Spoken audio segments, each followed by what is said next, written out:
Hello, and welcome back to our next lesson, which is lesson number 11, the income statement.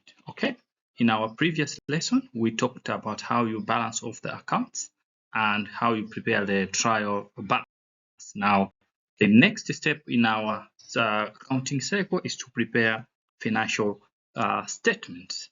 Okay, so one of the most important financial reports that the accountants prepare is the income statement. So, what is an income statement? Okay, so as the word itself suggests, an income statement it simply assesses the company's revenue, expenses, and profit and loss, okay, during a particular reporting period. So in short, it assesses now the overall performance during a reporting period. So the income statement, or profit and loss statement, as it is also sometimes called, is usually considered the most important of the financial reports because it provides a clear view of your profitability over time and can aid in performance evaluation for management and investors, which are some of the primary users of our financial information statements. Okay, so simply said, income statements build confidence by surfacing trends, financial health metrics, and thereby building confidence in investors. Okay, so our main focus today is to look at the steps that you follow in preparation of the income statement. What are the steps that you follow? Okay, the first step is for you to choose the reporting period. Okay, very important because in income statement is usually for a specific period that you have chosen. So the which period you choose depends on your goals.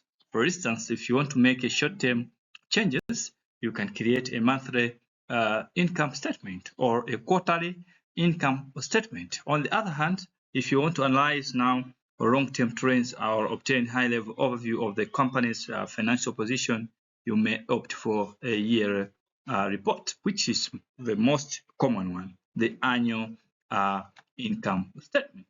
Having determined your reporting period, now you have to look at your trial balance, which we already looked at in our previous lesson. So the trial balance is the critical part, as we already saw.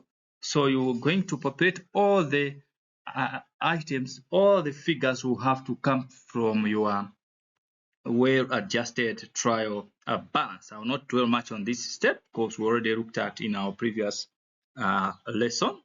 Okay, so the next step now is for you to determine your revenue. So you have to add up revenue for the given period depending on the period that you have chosen on step number 1. So this includes your operating income, which is simply the income that comes from your core business operations, like sales revenue. That is, if your core business operations is selling items. Okay, and then also aggregate the non-operating income. For example, revenue from external sources like rentals or interest earned on your bank balance. These are usually not from your core operations of your business. Okay, so income statements don't have to assess your whole operation. If you want your income statement to focus on a specific business segment, you only include financial data related to that particular segment, which is very true to most big organizations which have different cash generating units. Okay, so the next step now is for you to calculate what we call the cost of goods sold. So the cost of goods sold refers to the cost of producing the products that you have sold, the products whose revenue you have determined in step number 3. So you need now to calculate the cost of goods sold to understand the actual profit that you're earning by selling those particular products. So this metric usually includes payroll costs for employees involved directly in production And then you also look for materials required for production, as well as location and equipment overhead costs. So under this cost, we're simply saying you aggregate all the costs directly attributable to the goods that you have sold. Okay. Having determined the cost of goods sold, now you have to determine the gross profit. So the gross profit tells you how efficiently you produce the products that you sell. So to determine the gross profit, you simply subtract the cost of goods sold from the net sales. So total sales made during the period. Okay.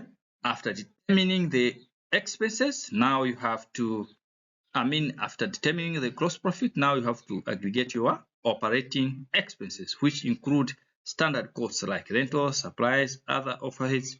So this would not include anything that is directly related to producing the goods that you sell, because those would already have been included in the cost of goods sold. Okay. After that, we have to calculate now the total income. So to total income, simply subtract now your operating expenses from your gross profit. So that will give you the net that will give you now the earnings before interest and tax.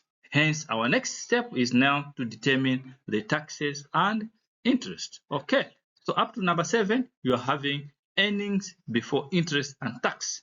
Okay, simply telling you the amount you are making after subtracting all the costs that over which the management has or control of.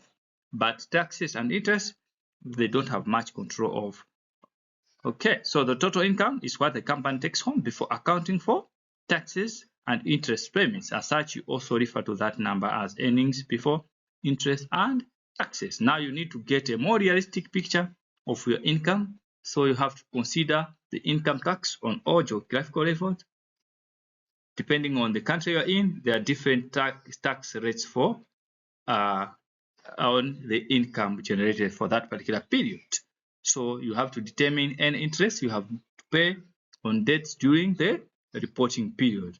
After that, you have now to determine your net income. So to complete your income statement, you need your net income, which is the bottom line item. So the net income is calculated using many metrics, but we have looked at so far. So it makes sense to calculate it last. So you can think of profit and loss statement as showing effectively how your company transforms revenue into net profit. So to determine net income, you take the income you calculated in step 7, which was your earnings before interest and tax, and then you subtract the interest that you calculated in step 8. So that now will show how much money your company left over. Okay, now let's look at a typical example of an income statement, having looked at all the steps that you have to follow to prepare your income statement. So the steps summarized: a typical income statement or profit and loss statement for a company starts with total revenue, subtracts the cost of goods sold to calculate the gross profit, and then it subtracts the operating expenses, interest, and taxes to arrive at the net income, which is our bottom line. So it summarizes company's financial performance over a specific period, such as a quarter or a year, as we have already indicated. Okay. Now let's look at a typical example of an income statement for XYZ Limited for the year ending 31st December 20X5. Okay. So the currency is US dollars. So during this period, they calculated their sales revenue to be 500,000 US dollars, and the cost directly attributable to producing the goods that they sold, which was 200,000 US dollars. Subtracting the two, we get to a gross profit of 300,000 US dollars. So they were very efficient in producing these goods because they are getting a gross profit of 300,000, more than 100% of what they spent on producing the goods. Okay, now let's go to operating expenses. Talk of selling, general and admin expenses, 100,000, and then we also had depreciation and amortization, 20,000. So that now will give us an operating income or earnings before interest and tax of 180,000. So if the management were to be evaluated on how well they manage the resources entrusted with them, they will be based on the operating income. Okay, now you got an interest expense of 10,000, giving us earnings before tax of 170, depending on the rate that you're using. For example, if it's 20% tax on income, so the tax expense will be 34,000, giving us our net income of 136,000. So it is this amount that is now the bottom line for the year. So they made this profit. That is what is remaining for the organization. So the management has to decide what to do with this money. They can either reinvest the whole of it into the business. Now that will become retained earnings, and they will increase the owner's equity for the business. Or they can decide to give part of that amount as dividends to the owners, which will in turn reduce the owner's equity. So this is how a typical income statement looks like. So key components explained. We talked of revenue, which was the total money brought in form of sales. Okay, and then we talked of cost of goods sold. So these were we said costs directly attributable to producing the goods that we sold or the services that were provided to our customers. And then we calculated the gross profit by simply subtracting the cost of goods sold from the revenue. Okay, and then we also determined our operating expenses. So these are costs that we incur to run the business other than those that are directly attributable to producing the goods that we have sold. So we have also given examples here. Talk of rentals, salaries, marketing. You can also include other utilities such as electricity, water, if they are not included in the direct cost, in the cost of goods sold. And then also talk of operating income. So this is now the profit after operational costs. Okay. And then after that, we have the bottom line, the net income. So this is the profit after all the expenses and taxes have been subtracted. So that amount is what will determine how profitable an organization is during a given period of time. Okay. So note that small organizations may use a single-step income statement, which simply subtracts total expenses from total revenue to find the net income. So the example of the income statement that I've given you here is an ideal for well-established institutions, big ones, which have all those aspects. For small ones, they can simply subtract total expenses from total revenue, as we have indicated, to save themselves from the trouble of having to go through all this.